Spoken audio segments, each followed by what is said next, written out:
Kan kami dari kelompok 8, nama saya Muhammad Faisal Rasif.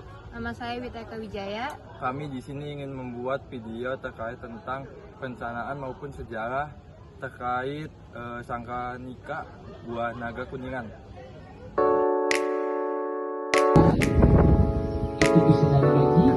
Kalora itu bentuknya seperti ini.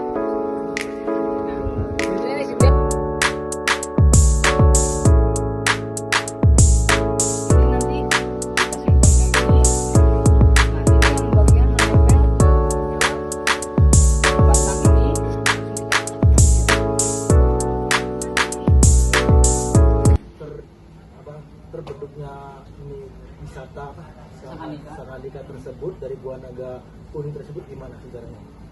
Jadi sejarahnya itu dimulai dari kita itu main ke permainan wisata. Kita ada Palembang baru yang sekarang di daerah itu yang Kuning yang asli inspirasi.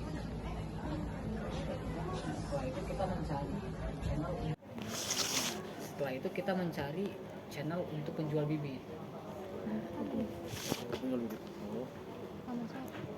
Terus, nah setelah itu kita dapat channelnya itu di Subang.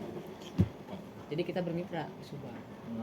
Jadi di Indonesia ternyata kebetulan waktu itu cuma 2, ada di Surabaya dan di Subang. Yang di Surabaya itu tidak bisa bermitra karena mereka untuk fokus dikembangkan sendiri dan untuk diekspor. Kita bermitra dengan Subang, akhirnya bisa kita membeli bibit pertama itu di kisaran 1.500 bibit. Waktu itu yang F0-nya yang dari Thailand. Oh, yang berarti yang kuning. Yang kuning yang pertama kita tanam itu yang F0-nya.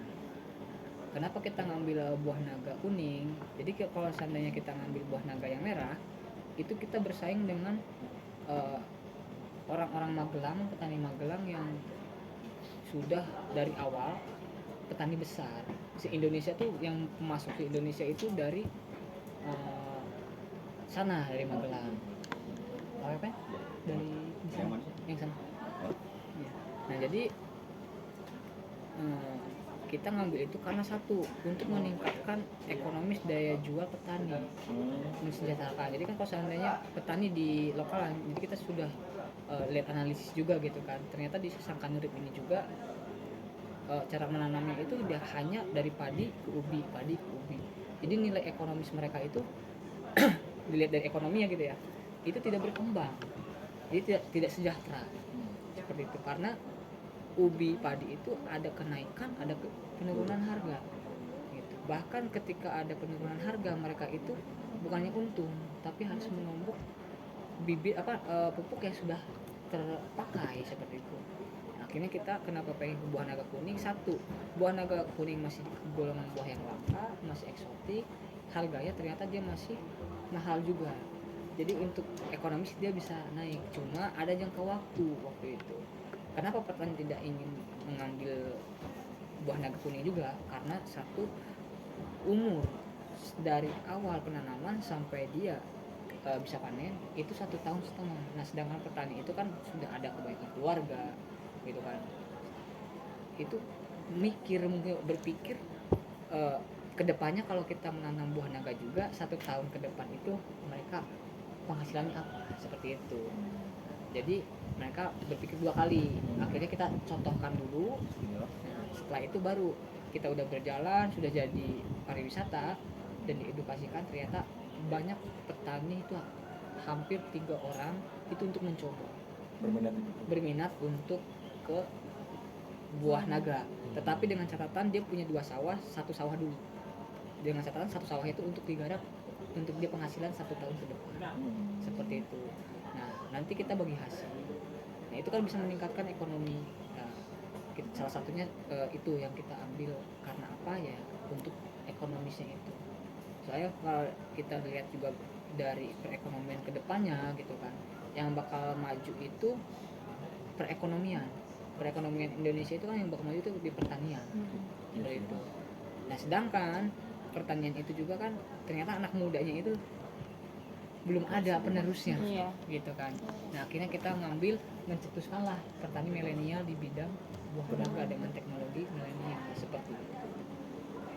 Awal mulanya ingin dibentuknya Sangkanika. Jadi awal mulanya dibentuk Sangkanika itu hanya untuk perkebunan, diedukasi perkebunan. Cuma ternyata setelah ada yang kesini beredukasi, ternyata ada yang kehausan, ada yang lapar, seperti itu. Akhirnya punya ide untuk buka restoran, gitu.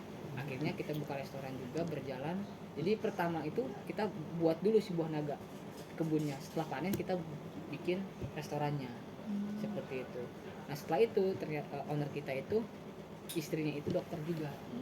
Akhirnya kita buka klinik juga di sini. Jadi satu tempat wisata di Sangkanika itu 3 destinasi. Bisa ke buah naga, ke restoran, dan ada klinik juga. Gitu. Makanya kan namanya Sangkanika Edu Garden Eatery and Wellness.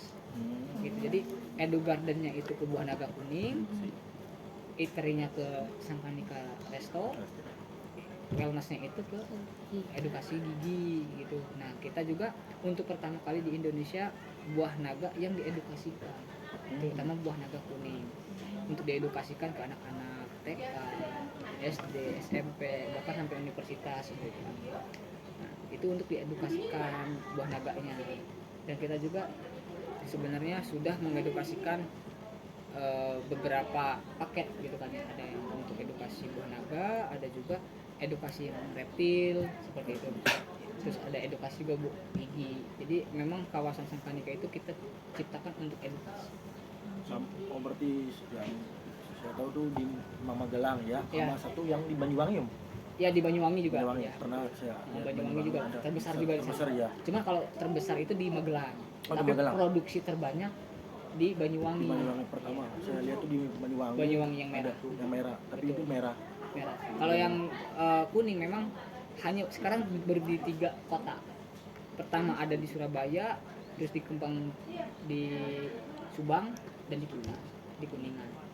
Gitu. Dan kita hampir di Subang itu hanya di 4 hektar. 4 hektar, terus yang di Surabaya di 3 hektar. Kita sekarang yang tertanam itu di 2 hektar, dan kita lagi perluasan lagi di 3 hektar, total nanti 5 hektar. Dan kita ada di 2 jenis buah naga, yaitu Golden Isis dan Paloma.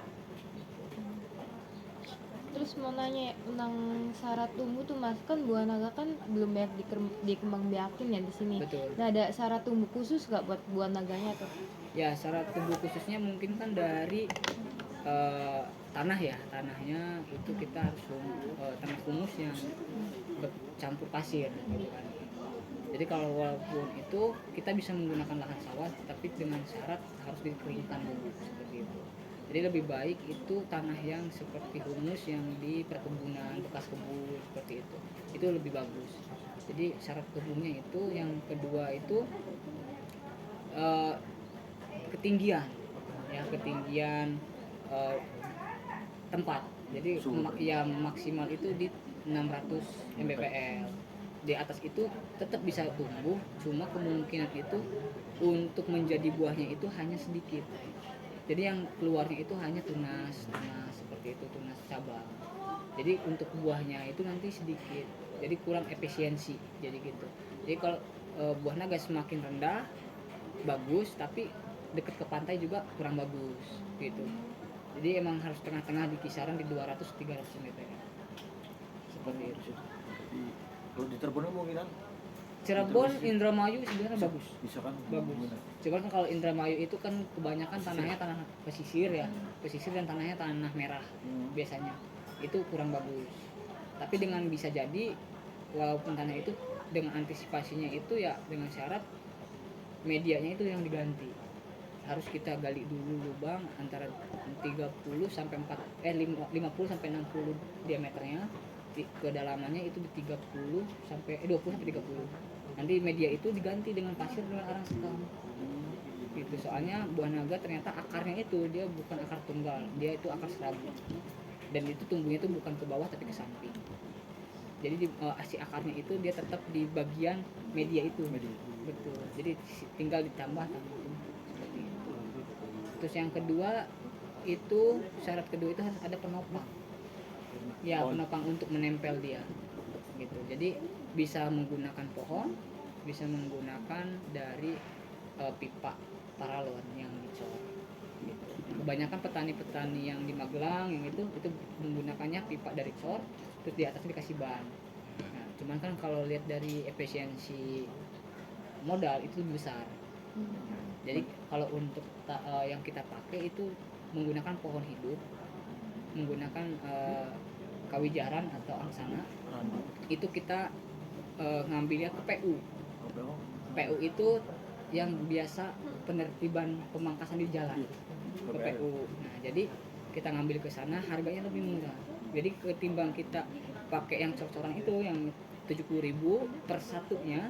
Nah, kalau kita pakai pohon angsana atau kijaran itu hanya 7.000 sampai 6.000. Jadi lebih murah. Itu syaratnya mungkin itu. Terus untuk pengairan, buah naga itu tidak butuh banyak air. Iya. Karena jenisnya kaktus dia hanya butuh airnya sedikit. Gitu. Untuk syaratnya sih hanya tanah sebenarnya intinya. Kalau tanahnya bagus cocok dia bakal subur, tapi kalau tanahnya itu kebanyakan lempung atau tanah merah biasanya dia pertumbuhannya kurang efektif. Seperti itu. Ini Ira satu lagi tuh sudah. Ini Mas mau tanya tentang Sangkanika ini perencanaan ngejual si buah naga kuningnya ini nih kayak ngeriset pasar dulu atau kayak langsung survei ke kayak langsung ngejual di kayak tadi tuh Mas. Iya. Jadi Langsung ada yang kesini ya. Iya, betul. Sebenarnya gini, pertama itu kita ngeriset. Kita risetnya itu bukan pasarnya dulu, tapi riset dari lab. Jadi buah naga ini nih khasiatnya apa? Gitu.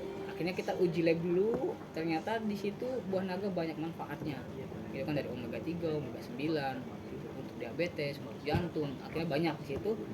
Nah, itu jadi patokan kita kenapa orang mau kesini. Gitu. Kita mainnya sosial media. Sosial media dengan catatan ilmu yang itu. Kita menjualnya. Buah naga itu untuk obat. Akhirnya orang penasaran ke sini dan mereka udah tahu risetnya, ada sertifikatnya, terus kita juga organik. Itu poin intinya yang bisa orang mau ke sini.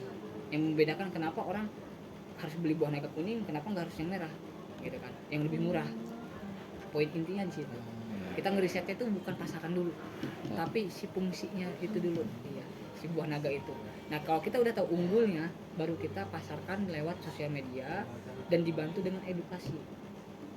Setelah ramai itu baru kesini ramai sendirinya. Dan kebanyakan itu orang-orang Chinese yang setelah tahu bahkan ada buah naga kuning itu, mereka tuh tanpa kita edukasi mereka udah mengkaji dulu buah naga itu seperti apa, yang kuning khasiatnya apa. Jadi kesini tuh walaupun kita tidak menjelaskan itu mereka pasti beli. Dan kebanyakan walaupun di sini kita di Kuningan itu hampir rata-rata pembelinya itu dari luar kota, dari Jakarta, Tangerang, Bekasi. Dan itu kebanyakan juga mayoritasnya dari Chinese.